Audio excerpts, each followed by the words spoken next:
There was a little bit of confusion that I had that I'd like to clarify. So I want to sort of go back to the beginning and review a few things. So what we're interested in is deriving the equation of motion that describes the evolution of a quantum system in an open quantum system context. Okay? And so to do that, we appeal to what we know about and what we learned about in basic quantum mechanics in thinking about deriving the equations of motion for quantum systems in the closed quantum system context, right? So if I have a closed quantum system, then we know that the sort of input-output map for a closed quantum system is a unitary operator. And so the unitary operator takes us from the input t to the output time t2. And the state evolves according to that unitary map. In order to get at the equations of motion, we need to think about the so-called generators of the evolution, the near unity unitary maps in the differential sense. And the generator of dynamics is the Hamiltonian. So the Hamiltonian is the generator of time translations.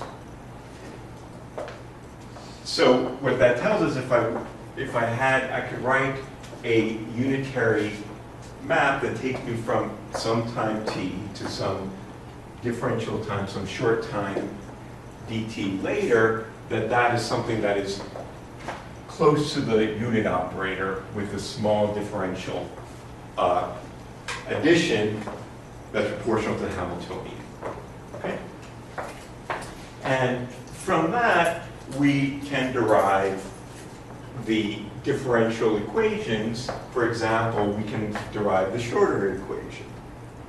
So the Schrödinger equation, written as an equation of motion for the state of the system, tells us how to differentially map from time t to time t plus dt.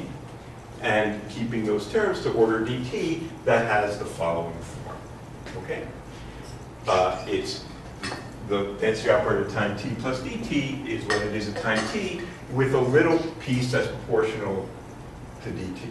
And that little piece there is the proportional to the commutator of the Hamiltonian with rho, or I could write it in a fancy way for a reason that maybe will be clear in a moment. I can think about this in terms of the Lie bracket. The add of this operator with this is just another name for the commutator. Okay. We could also look at this as a differential evolution for what the unitary map is itself, right? And this is another way of sort of we sometimes call this thing the Schrödinger equation as well. It's the evolution of the unitary operator. And there is a general solution to that, which is the time-ordered exponential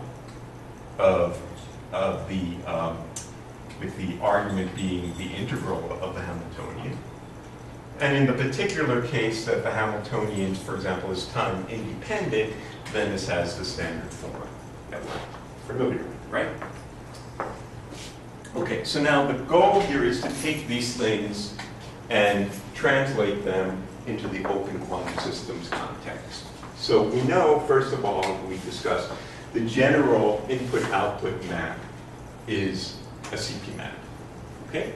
And contrary to what I was saying in a garbage way last time, yes, this is a function only of the initial time and the out and the final time. That's the map. And so the state at some time t2 greater than t1 is whatever this map is acting on the state at t time t1. Okay? So now what we're looking at for is what's the generator of the dynamics. And this is where the story comes in. So we conjecture a particular form for the near unity map that is generated by something we call the Lindblad Okay. This Lindblad is itself a superoperator. It's a map on density operators. And we conjecture the following form, a form that is analogous to this form. Okay? Or I should say analogous to this form, which is to say that the differential map that takes me from time t to dt, t plus dt acting on the state, is the state plus something that is local at that time times dt. Okay? And that this thing only depends on t and not dt. So that is the Markov approximation, or the Markov. I never know whether Markov is with a V or two F's. It's written both ways, and I seem to go random on it. But I'm going to stick with V. I think it depends on your conventions between converting from Cyrillic. Yeah, I don't know. It seems to be written in both ways in the literature, and I tend to okay, so this, as we will see, as we will in a moment, is only ever approximately true. Okay. But if we conjecture this form, then we end up with a local differential equation for the density operator. What it says is, if I just look at this, what the state is at time t plus dt, it's equal to the state of t plus this bit times dt, subtract off, and you get this differential equation. This is the master equation. Okay. And in principle, this too could be integrated, and we sometimes do that. So the map itself is generated by the Lindbladian. So if I wrote this as a superoperator, say this was a d-dimensional Hilbert space, then this thing would be written as the density matrix itself is a d by d matrix. The Lindbladian is a d squared by d squared dimensional supermatrix, where I can imagine vectorizing the density operator as a column vector with d squared elements, and then this is a d squared by d squared matrix, and I can exponentiate that, and that would be the superoperator map. And that's what we do all the time if I'm trying to simulate these things. Okay, it's one of the ways we can do it. And generally, I mean, it's typically the case that the Lindbladian will be time independent unless the Hamiltonian is time dependent, because you have some control fields that are classical control fields that are functions of time.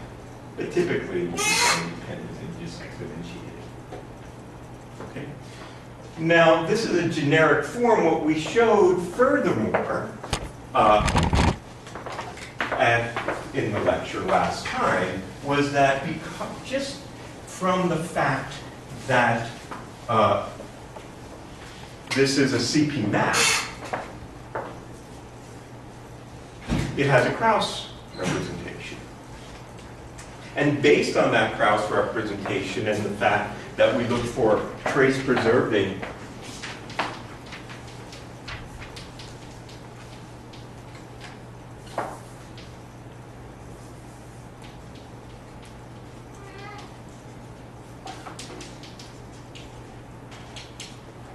that the Lindbladian was the following. It was equal to, in principle, the minus I commutator H effective as a function of time, or in this way, H effective rho minus rho H effective dagger plus sum over mu mu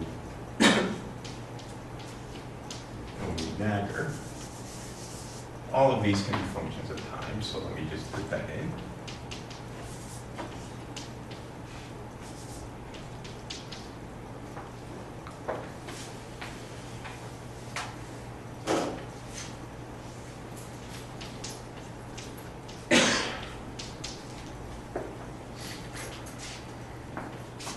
square, or where H effective is a non-Hermitian operator whose Hermitian part is the Hamiltonian and whose anti-Hermitian part is given by this sum. Oh, sorry. This sum. And so everything will be a function of time if I'd like it to be.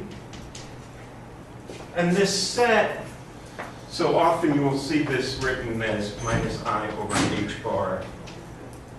So L T rho H comma rho plus sum over mu minus a half L mu dagger L mu rho. I'm going to leave out all the explicit time there, but just remember that in principle everything can be functions of time plus L mu rho L mu dagger.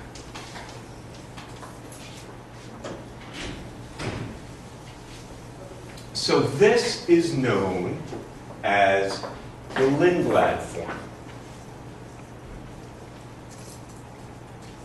And there should be an I in the definition of H effective, right? Indeed. Sorry. Minus I H bar. Indeed. So this is the Lindblad form of the master equation. This is the time derivative of rho. And these operators, L, are called the Lindblad operators. They're also called the jump operators.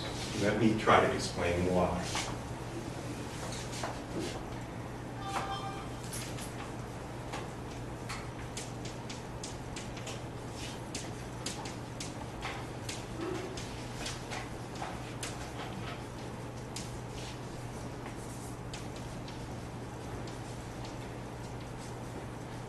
I should say, to re-emphasize, the Lindblad form of the master equation doesn't have to necessarily be trace preserving, but if I want to say, in this case, as I've written it, as a trace preserving evolution, an evolution that you can check for yourself.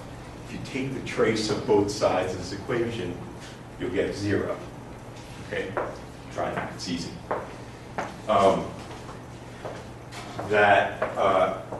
This is the unique form of the equation which is Markov that generates a CP map. Okay? All right. So what about these Lindblad operators? How do I interpret what they mean? What is the sort of physical meaning of the Lindblad operator? We know what Hamiltonian is. What about the Lindblad operators? Well, in some sense, they have to do with the irreversible part of the evolution. This part, if we didn't have this would be the Schrödinger equation, and that would generate unitary evolution, and that is time reversible. This part is sometimes called LDK. So that's the decay part. The part that has to do with the irreversible evolution of this system. Let's just look at that part. Let's forget about the Hamiltonian for a moment. And let's just look at what the effect is of this evolution on the density operator. We've studied this. We studied this last semester where we wrote this equation just phenomenologically, right? Yeah. Is there a dagger missing from the message? There is. There's a dagger missing. Sorry. Thank you. Indeed, there was. Right. Okay. So let's look at the following situation.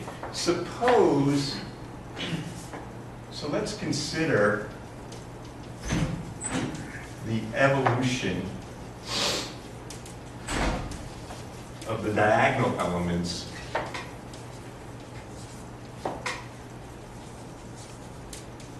of rho in some basis.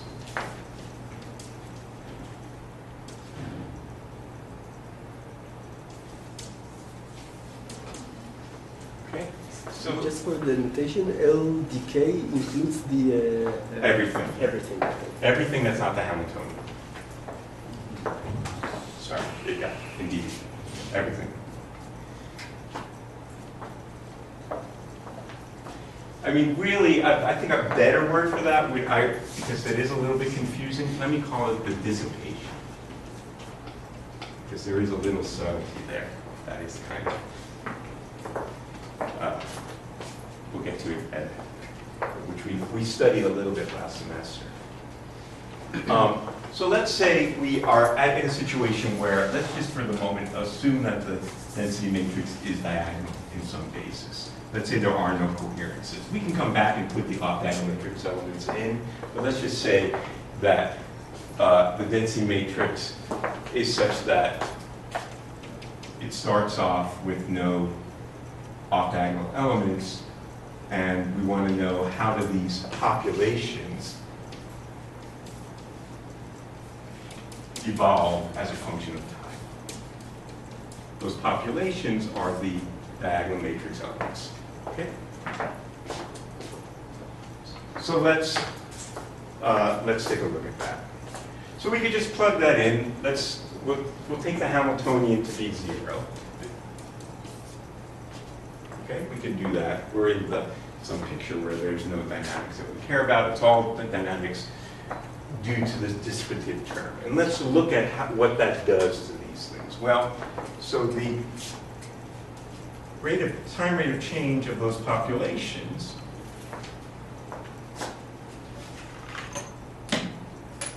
is equal to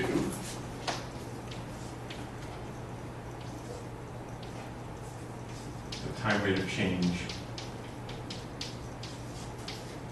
of the density operator matrix elements. And then we just plug that in. So what am I going to get? What I'm going to get is the following. Let's just, for clarity, let me call this K, just because I use J as my dummy index, so I don't get too confused. Okay? Well, I'm summing this over J as a dummy index. So that is going to be equal to when I hit this on this side with rho, I'm going to get a delta j k. It's going to pick off the kth element here. So I'm going to get minus a half sum over mu k L mu dagger L mu k pk plus, now I hit it from this side, again, it's diagonal, so I get k L mu dagger L mu k pk. Get two of those terms, they're the same. And then I get plus sum over mu sum over j k L mu j L mu dagger k p j. Okay, you buy it?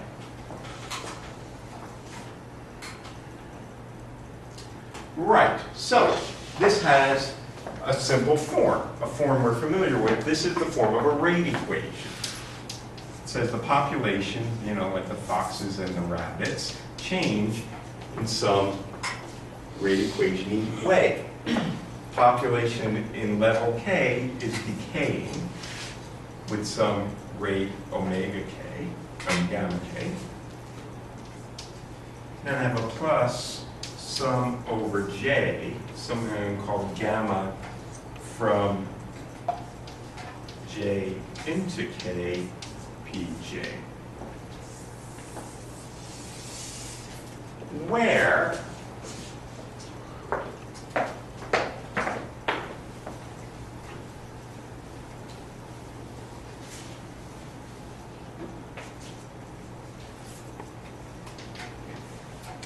my gamma sub k is equal to the expectation value in the state k of the sum over mu LU dagger mu k, and the transition rates from k into j, or from j to k, the way I've written it.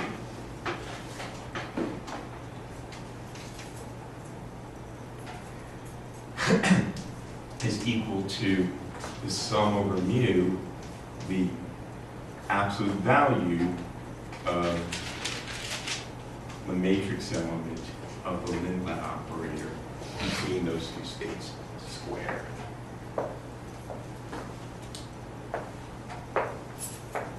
So, what that tells me then is the following.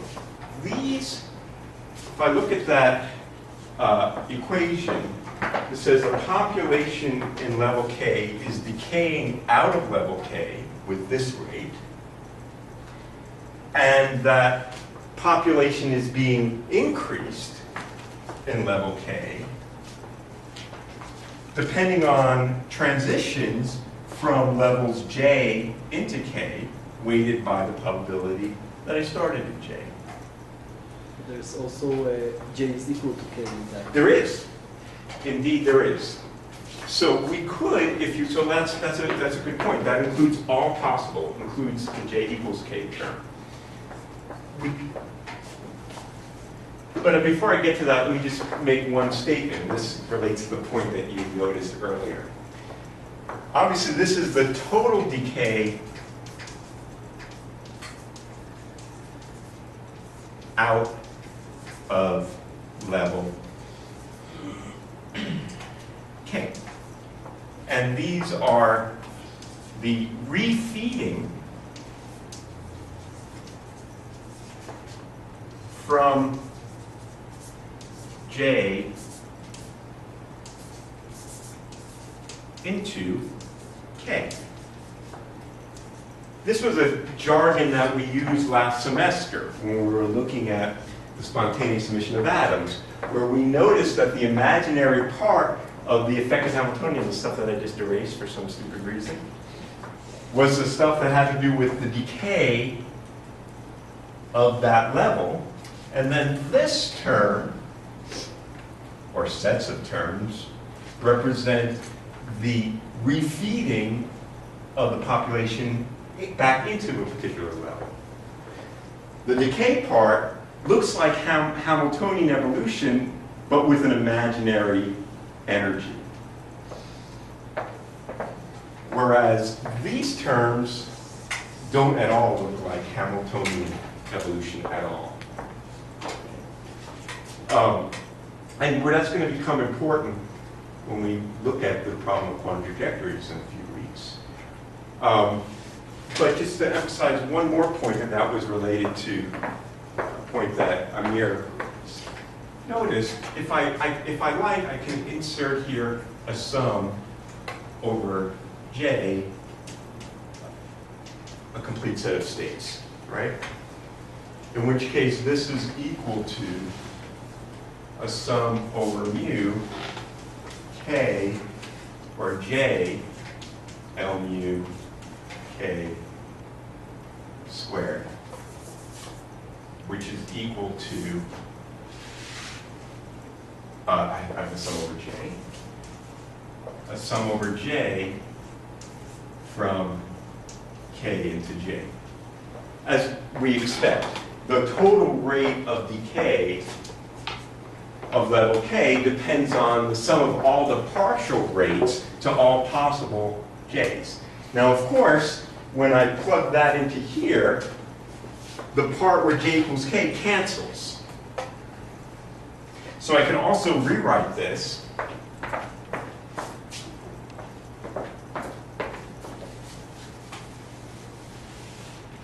as minus, now J not equal to K. I could keep this total sum there, but it's not relevant because those terms cancel.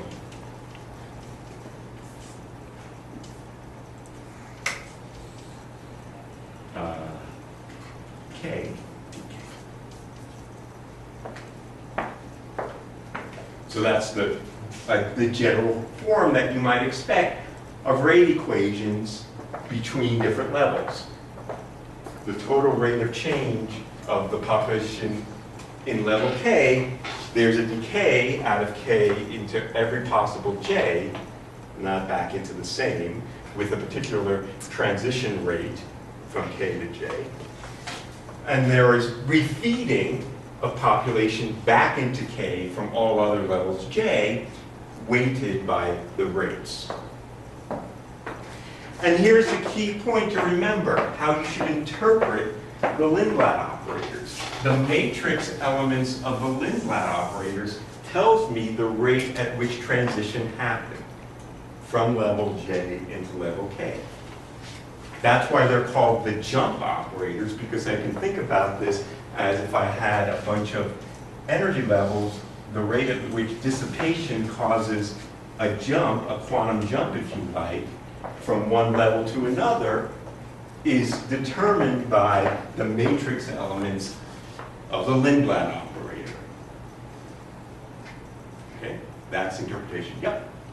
Just here where you've excluded things, you've just taken two terms. That's right. The term where K and J are equal cancel each other, and that's what you're left with.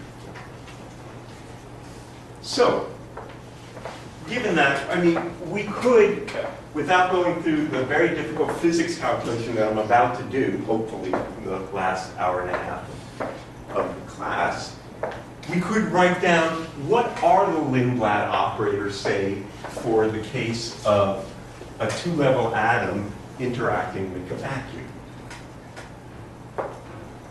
We could guess them. So let's consider the problem which we're going to solve by first principles and Wigner-Weisskopf and all kinds of challenging Markovian gymnastics. What is the Lindblad? What are the jump operators? Or what's the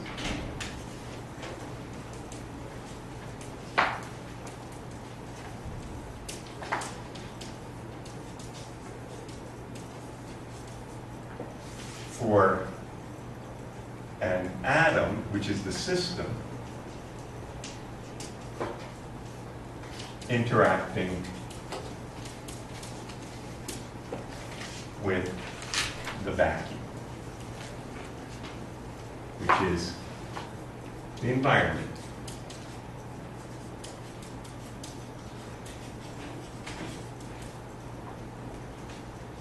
Well, what do we know?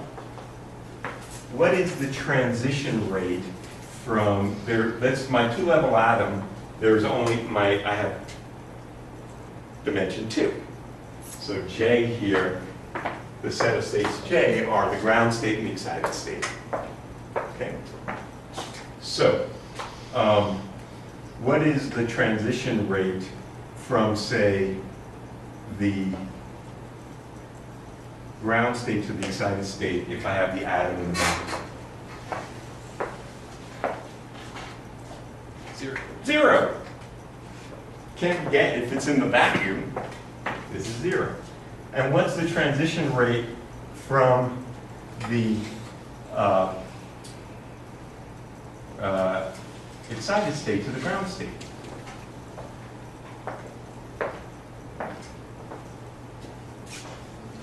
I start the atom in the excited state, it's in the vacuum, or actually I don't necessarily start in the excited state. The atom is in some arbitrary state.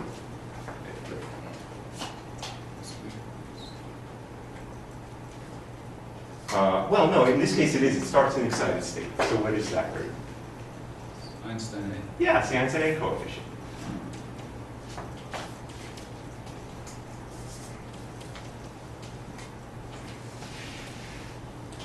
So, right, that was 4/3 the dipole matrix element squared over h bar times omega over c cubed. Omega is the frequency of the transition. So what are the Lindblad operators then? The Lindblad operators have to be such that you take the matrix element between those things, you get those rates. Anyone have a guess?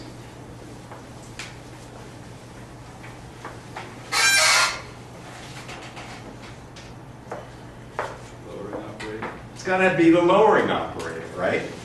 So L, it's got to be proportional to sigma, right? That's the operator that takes me from, but it's not quite enough, because where's the Einstein A coefficient in there?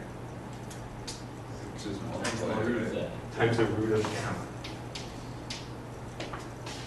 Right? Such that if I look at the matrix element of this squared, I get gamma.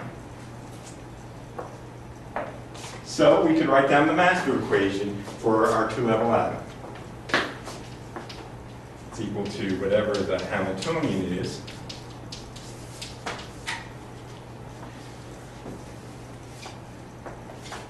Plus, there's only one Lindblad operator here.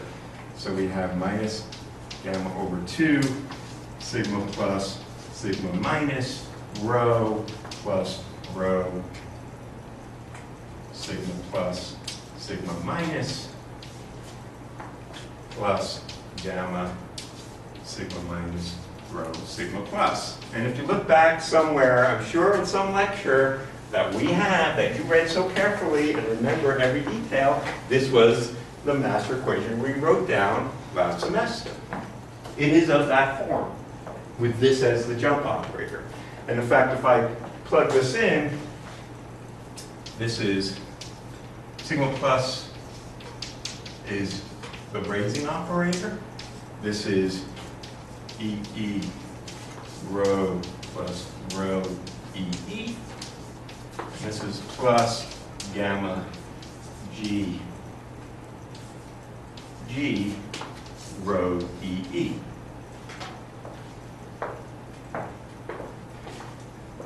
Which of course is equivalent to having the Hermitian Hamiltonian, non-Hermitian Hamiltonian, where H effective is equal to the Hamiltonian minus I H bar gamma over 2, L dagger L is EE. Right? This is L dagger L. Which represents the decay out of level E. And this represents so this is the decay, which is given by the imaginary part. So remember, our two-level atom, it has a line width by the time energy uncertainty principle. The fact that it has a finite lifetime gives it an imaginary part of its eigenvalue. And then there's a refeeding term which says if there is a spontaneous emission, then the atom must jump from the excited state to the ground state, and the probability of that happening depends on what the population is in the excited state with a rate gamma. And what dictates the fact that there is only one jump operator? This is the physical process of... Well, as we discussed, this is not unique.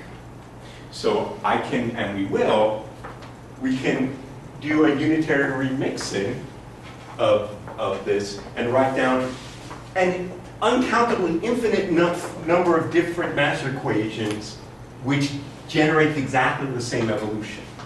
This is one possible such Krauss decomposition, but it's not the unique one. Okay, so that's cool. If you really want to grab an early dinner, you can do it now, but we're going to now rederive this, and we should stick around, from, really we guessed it, but it should come out of the physics. So that's what we want to do. What we want to derive this from first principles and show where the rabbit goes in the hat when we make the Markov approximation, because we can only get this form approximately, and then how we ultimately get, for the specific example of an atom with the field, this kind of master equation. So that's where we're headed.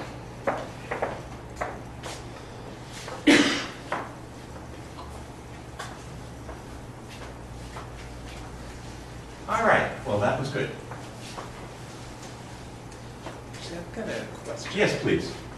So I guess it seems like, I mean, the method that we just used is basically analyze what's going on physically, you know, determine some rates, and then use that to set the matrix elements of, Yeah. of your Lindblad operators. Yeah. But it seems like that scheme, if you use that, that would always give you a single jump operator. Not necessarily. It depends on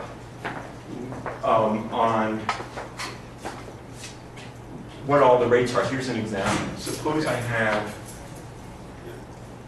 an atom with substructure. Okay?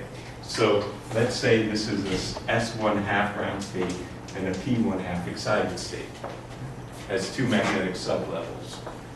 If this atom here, there's two possible jumps. It could jump like that, and it could jump like that.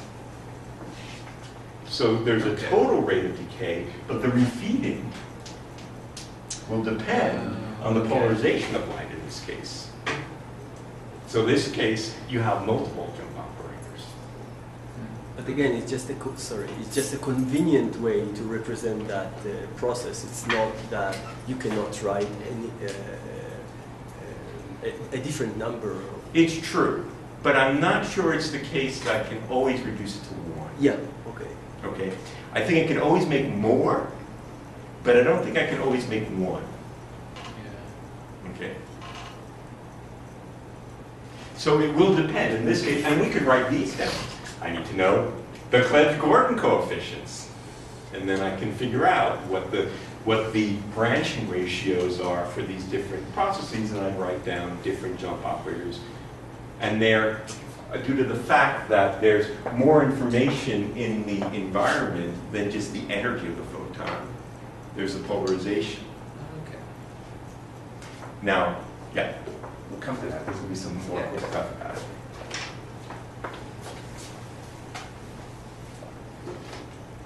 All right, great. Excellent.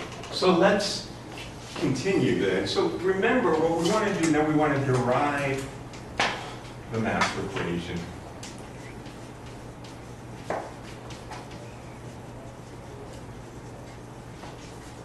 From first principle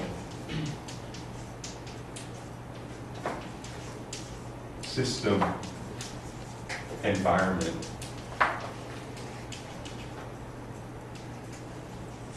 interaction.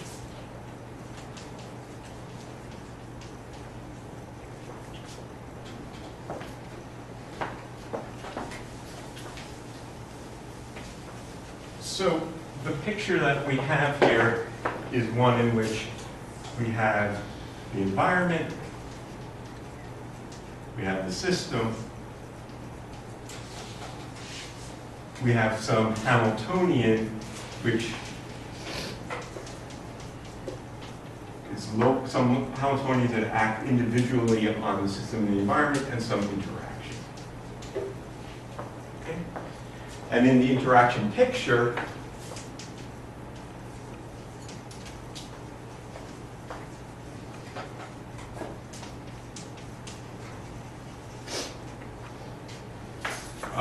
the total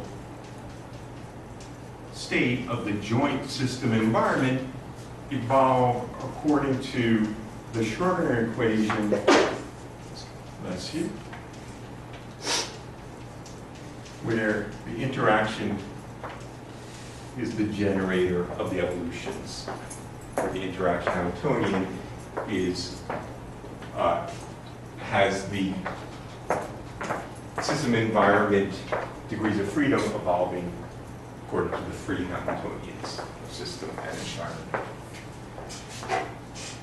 All right, so from this, we can try to derive our near unity map. Okay, we just integrate this.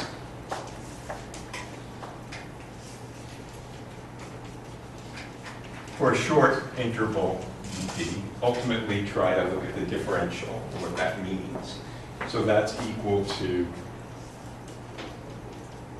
that plus the sum from, I'm going to find this out over h bar from t to t plus dt, integral over times dt prime of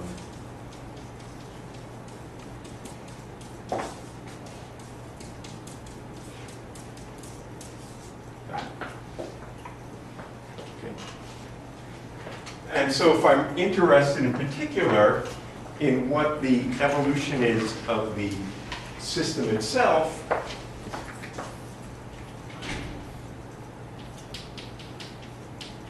I need to trace out the environment.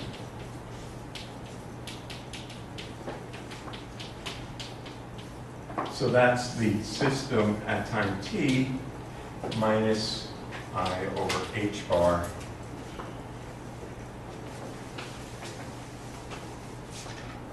integral t to t plus dt, dt prime, the trace over the environment, h system environment, dt prime, rho system environment.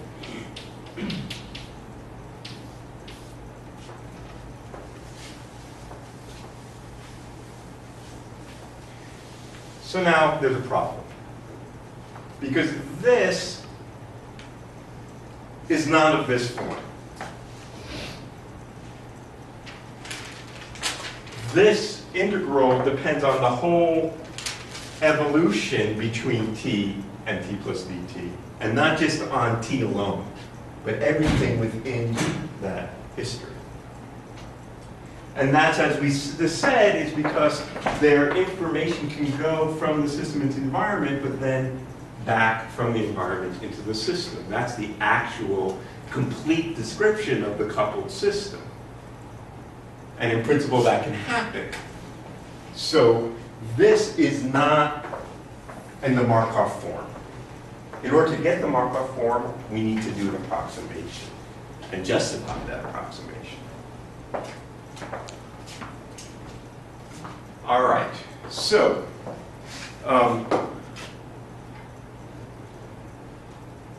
let's see. Let's see, remind myself where I want, what I want to do next. Right. Yeah, I guess I could say that this is generically of the form of some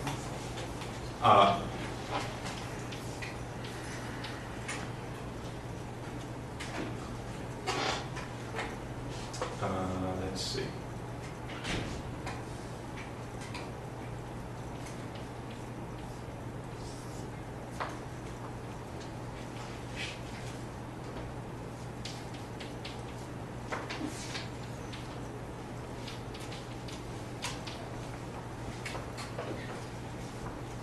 This you might call the memory kernel.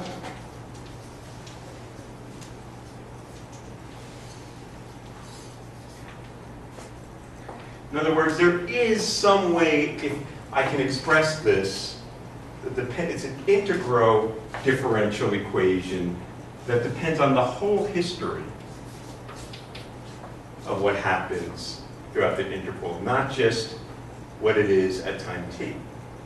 It's only when there is no memory that I can throw that out that I can make this in the Markov form. You didn't add this term, right? I'm sorry. I'm saying this could be, I'm saying, what I'm saying is this is approximately, I'm saying not plus that, pardon me. I'm saying this could be approximated through this way. This is the more generic form. But the Markov form is an approximate form where this is essentially a delta function.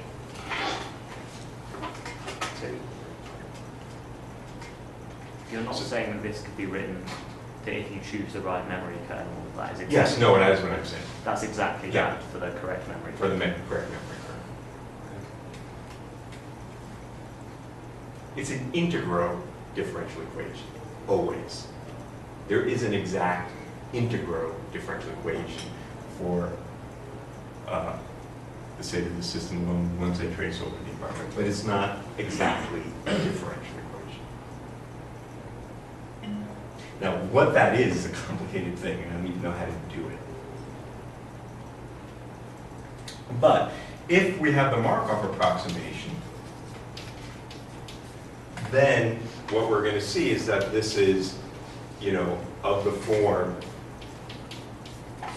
that we want, it's some Lindbladian delta t. In the general case, Mhm. is the memory kernel an operator? For example? That's a good question. Is it a map? Yeah, that's probably the most generic way to say it, that this is some CP map like that. I think that's correct. It wouldn't necessarily just be a scalar. Let's see. Yeah. So in that case, the density operator has to be a function of the Hamiltonian. I don't know what you mean by that. The density operator evolves in a way as a function of time that depends on the Hamiltonian. So in that sense, the time evolution is a function of what the Hamiltonian is. Right? But this kernel, I've traced over the environment and I've left effectively some map on the system. It's just not one that's Markov in this form. All right, let's look at the particular case though, where that's what we're really most interested in, the case that's most relevant particularly in quantum optics, where the Markov approximation is excellent. It is true that in many dissipative open quantum systems, and particularly in condensed matter, the Markov approximation is not good. And we'll explain why that's the case. And generally, much harder to deal with exact models by master equations in treating dissipation in condensed matter systems. It's a real pain. But in quantum optics, it's awesome. And so we can be Markov and be happy. Yeah. I mean, this is a little bit tangential, but it seems like in most cases in which you don't have some sort of like, I don't know, preset time scale, and basically have kind of time invariant dynamics, and you have a situation like that, you can Fourier transform, and then basically, you know, your kernel just becomes a multiplication in the Fourier domain. Correct. Is that, I mean, is that something you can do here? I mean, look at the density operator.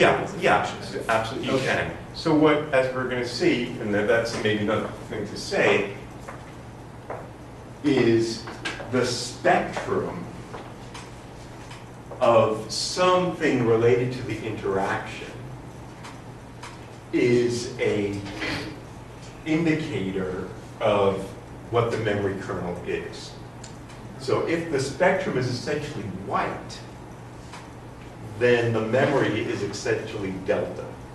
That's the Markov approximation. So people talk about white noise versus colored noise. If you have colored noise, then you have memory kernel. If you have white noise, which the vacuum is, then you have essentially delta correlation. Okay. So let's look at that more specifically. Right. Okay. So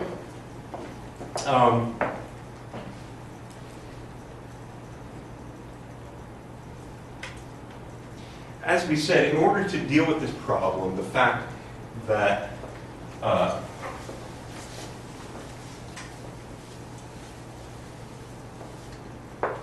there is a finite memory time, we're going to coarse grain. So the idea here is to take delta t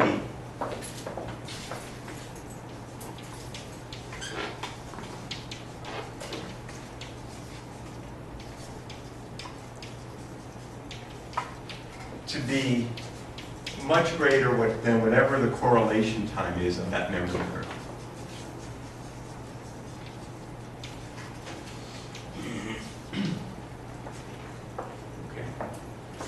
And ignore any dynamics that happen on a time scale that's related to where information can go into the environment and come back. this will be a useful approximation, a useful coarse graining, if and only if, at the same time, delta t is tiny compared to whatever the dissipative dynamics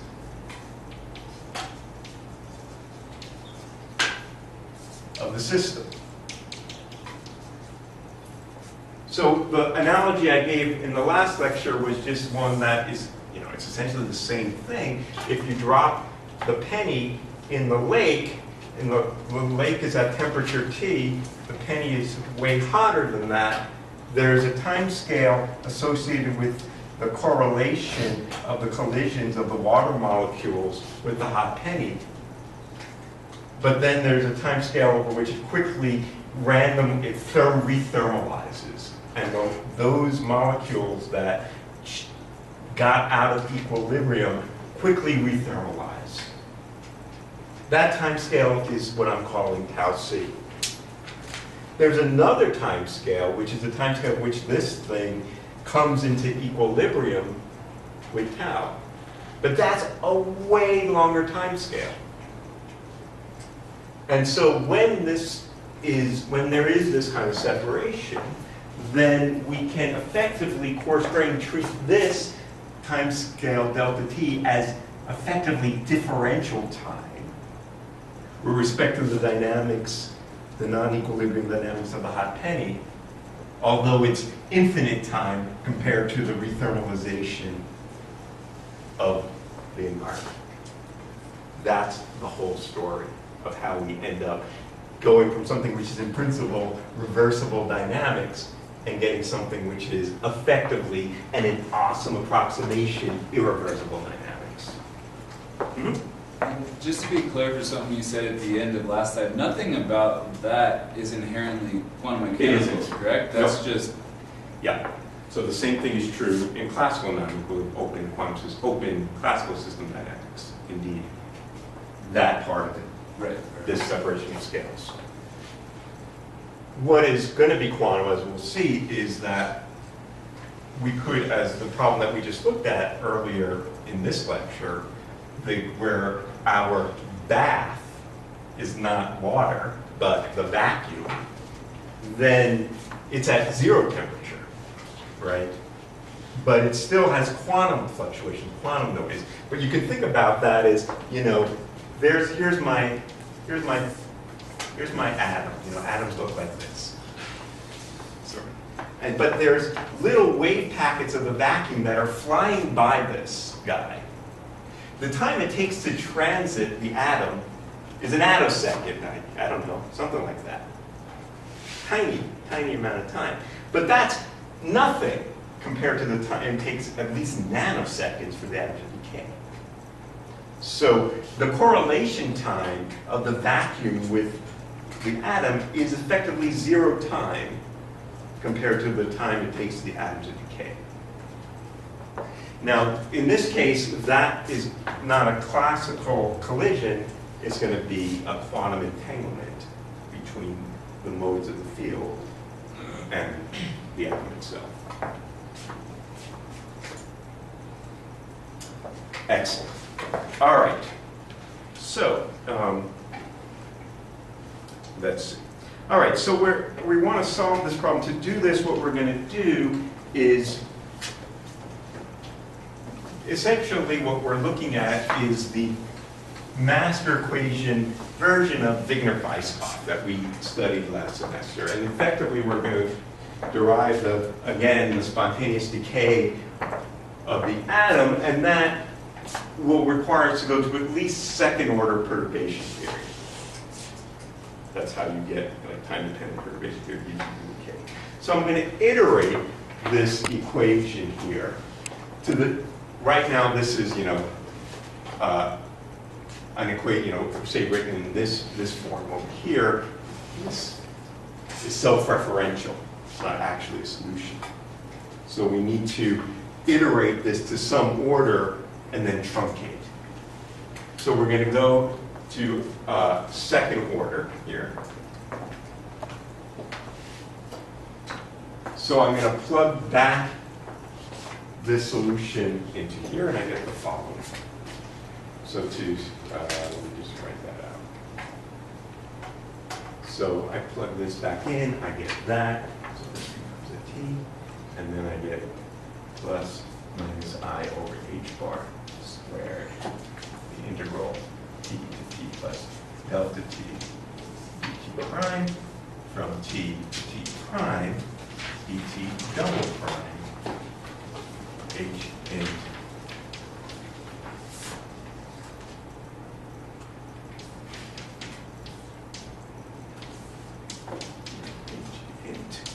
double prime.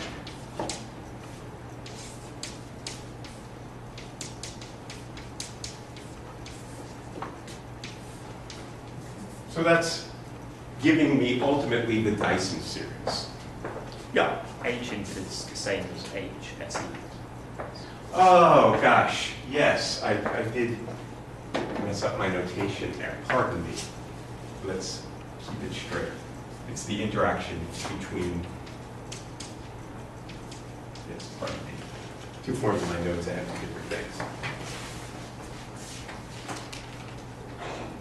And now what I'm going to do is just truncate this. So this is 2-second order.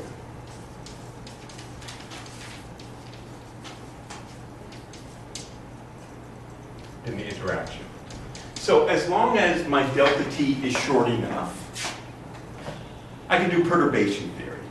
The effect on the whole system, I'm only going to keep to second order. The reason I have to go to second order is that, as we'll see, the first order contribution is 0. So the second order is the first non-vanishing term in the interaction. Okay? So this then is equal to minus 1 over h bar squared, integral t plus delta t dt prime t prime t traced over the environment.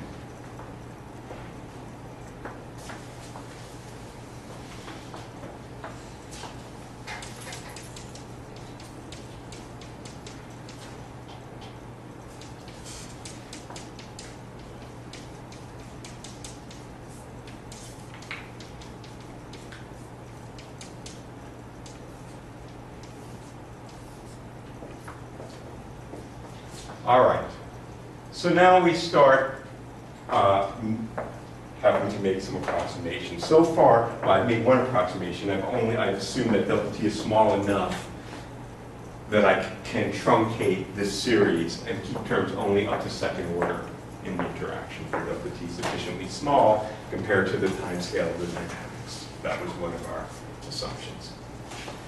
Now, the joint density operator at time t can be written as always as whatever there's some product contribution, which I'll say is whatever I get when I trace over the environment of the joint thing, tensored into tracing over the system of the joint thing, plus a piece that's the correlation. You can always do that. Just this is just whatever this is, subtracting off that piece. So now, and this is, I'll call the system, and this is the environment. Now we're going to make the Markov approximation. And the Markov approximation is to say that after the time scale delta t, which we chose to be large compared to the correlation time, that this is 0.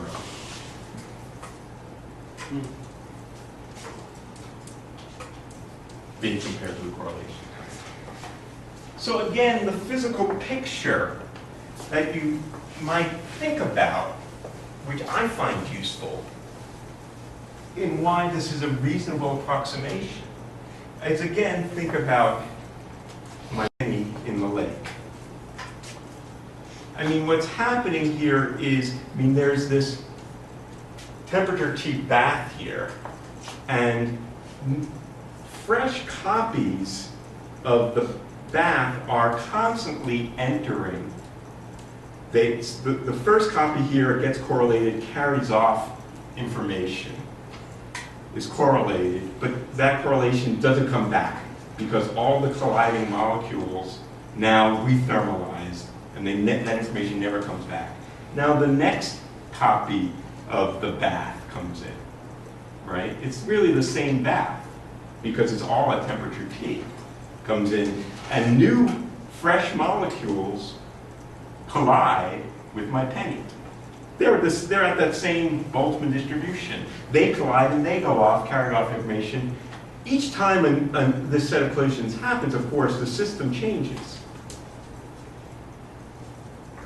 But the environment doesn't. The environment is different from the system because the environment has this huge number of degrees of freedom. The system doesn't. So really, I can say what is this? It's a good approximation. This is this. So what it's saying is that after each one of these coarse-grained timescales, a fresh copy of the environment is coming in. It's exactly the same, in the same state to this approximation. And whatever correlations that were created between the system and the environment, they're gone. They're rethermalized, and I just don't get them back. This is a key part of the approximation right here. We, of course, have the same picture if I go back to my atom at the vacuum. You know, here's the atom. All these, you know, I can break up the vacuum into all these little wave packets that are flying past the atom. There might be some tiny probability amplitude for this thing to decay into that wave packet. And then the next wave packet comes in. But this wave packet just flies off. It doesn't come back. And then a fresh copy of the vacuum comes in. And that's this approximation. So, this is the Markov approximation. And this is where the irreversibility happened, by throwing away those correlations. Right. Now, furthermore, we're going to take it to be the case, and we'll look at a specific case, where the interaction Hamiltonian,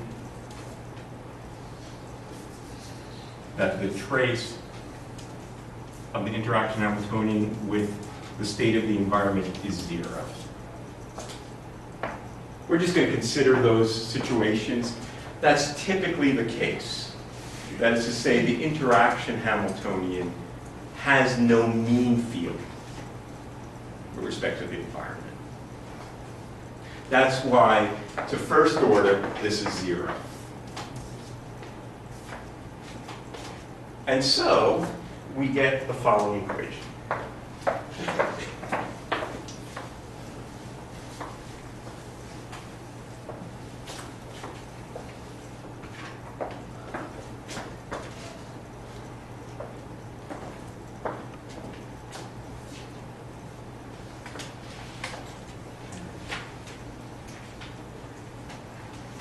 The system state at time t plus dt, or delta t, the coarse-grained time, is equal to, or approximately equal to, what the state is at time t, and then what happens to the interaction, which now includes the second order. And that's the integral from t to t plus delta t, dt prime, the integral from t to t prime, dt double prime,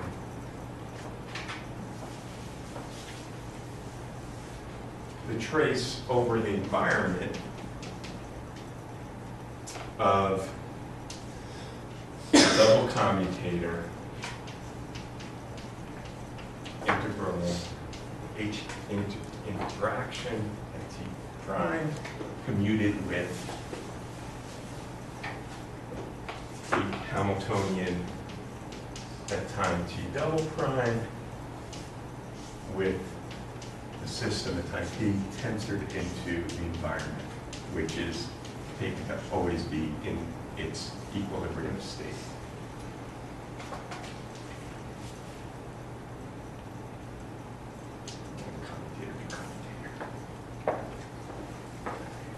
Yeah. I know you just said it, but could you, why is this first term 0? That's really an assumption that we'll see is typically the case, that the interaction, I can look at it this way.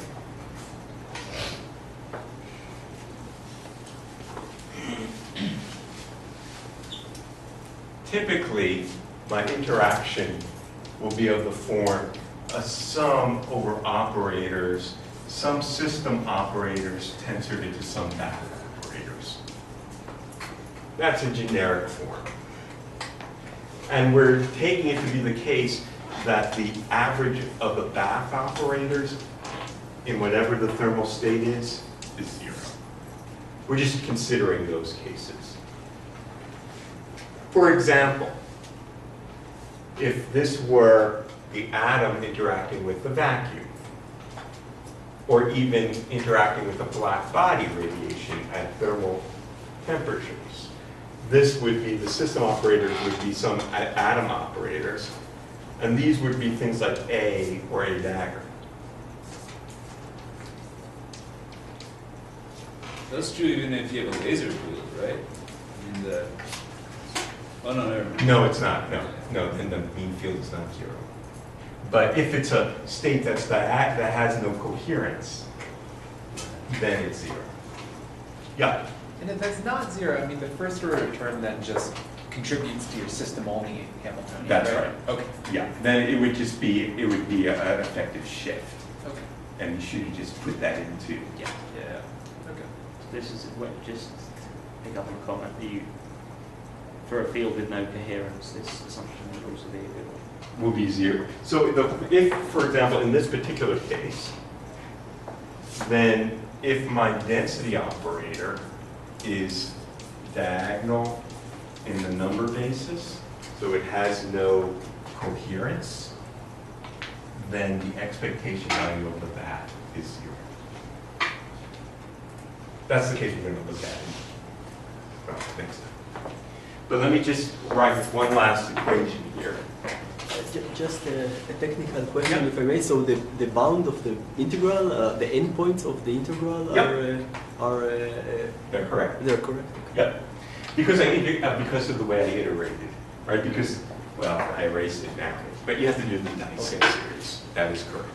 Yep. They are actually. If you can read them, they are correct. Okay, but I do want to write down one final equation. So now what I'm going to do is I'm going to subtract this from this. All this delta rho divided by delta t is then approximately equal to minus squared delta t integral t plus delta t et prime integral from t to t prime et double prime. And now I'm just going to expand out the double commutator and get the following.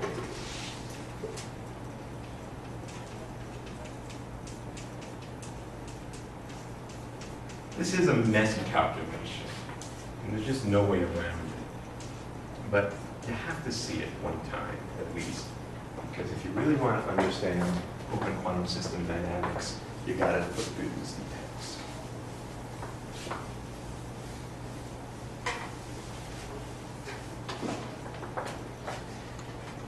All right, plus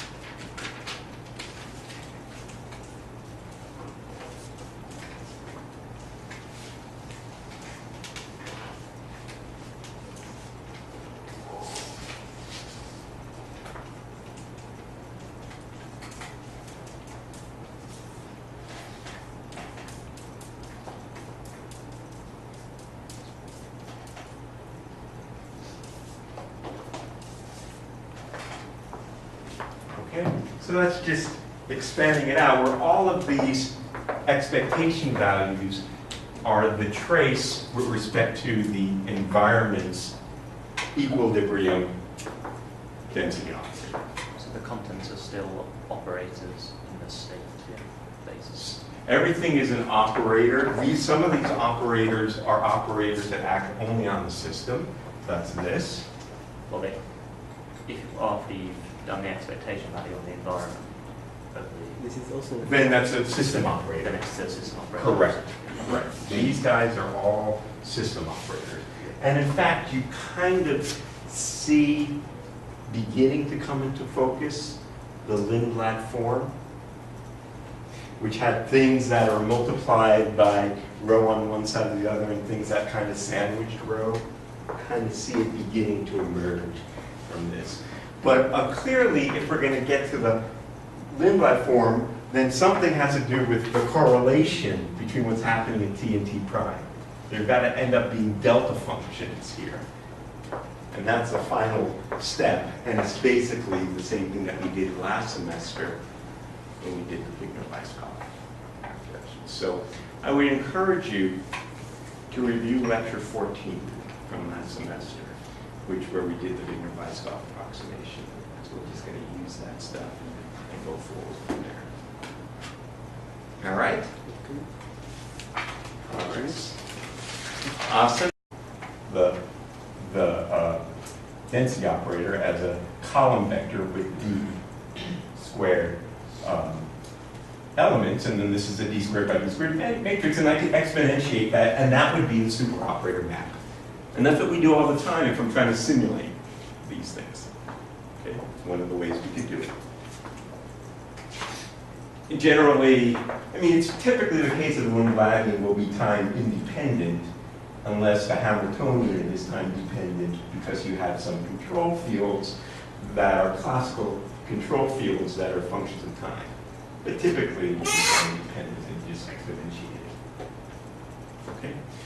Now, this is a generic form. What we showed furthermore in the lecture last time was that just from the fact that this is a CP map, it has a Krauss representation. And based on that Krauss representation and the fact that we look for trace preserving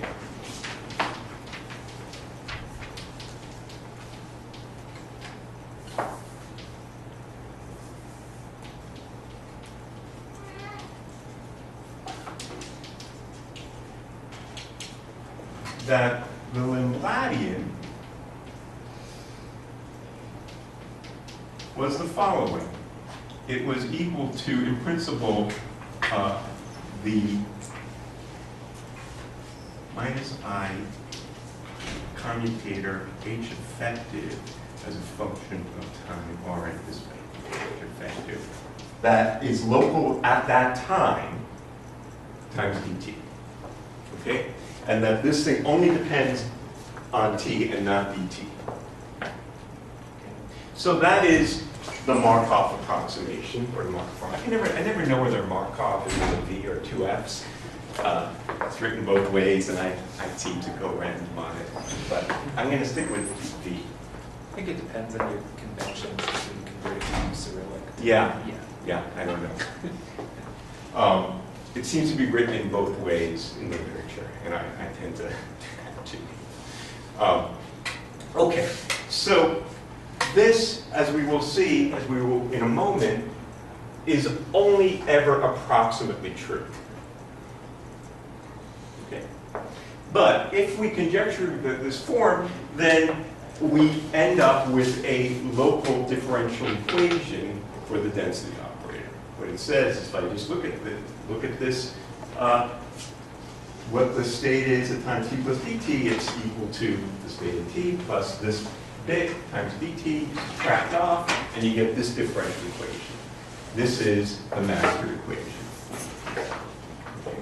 And in principle, this too could be integrated, and we sometimes do that. So the map itself is generated by the Lindbladian. So if I wrote this as a super operator, say this was a d-dimensional Hilbert space, then this thing would be written as the density matrix itself is a d by d matrix. The Lindbladian is a d squared by d squared dimensional supermatrix, where I can imagine vectorizing differential times some short time dt later, that is something that is close to the unit operator with a small differential addition that's proportional to the Hamiltonian. Okay? And from that, we can derive the differential equations. For example, we can derive the Schrödinger equation. So the Schrödinger equation, written as an equation of motion for the state of the system, tells us how to differentially map from time t to time t plus dt. And keeping those terms to order dt, that has the following form. Okay? It's the density operator time t plus dt is what it is at time t, with a little piece that's proportional to dt. And that little piece there is the proportional to the commutator of the Hamiltonian with rho, or I could write it in a fancy way for a reason that maybe will be clear in a moment. I can think about this in terms of the Lie bracket. The add of this operator with this is just another name for the commutator. Okay. We could also look at this as a differential evolution for what the unitary map is itself, right? And this is another way of sort of talk. We sometimes call this thing the Schrödinger equation as well. It's the evolution of the unitary operator. And there is a general solution to that, which is the time-ordered exponential with the argument being the integral of the Hamiltonian. And in there was a little bit of confusion that I had that I'd like to clarify. So I want to sort of go back to the beginning and review a few things. So what we're interested in is deriving the equation of motion that describes the evolution of a quantum system in an open quantum system context. Okay? And so to do that, we appeal to what we know about and what we learned about in basic quantum mechanics in thinking about deriving the equations of motion for quantum systems in the closed quantum system context, right? So if I have a closed quantum system, then we know that the sort of input-output map for a closed quantum system is a unitary operator. And so the unitary operator takes us from the input t to the output time t2. And the state evolves according to that unitary map. In order to get at the equations of motion, we need to think about the so-called generators of the evolution, the near unity unitary maps in the differential sense. And the generator of dynamics is the Hamiltonian. So the Hamiltonian is the generator of time translations. So what that tells us, I could write a unitary map that takes me from some time t to some, in particular case that the Hamiltonian, for example, is time independent, then this has the standard form that we're familiar with, right?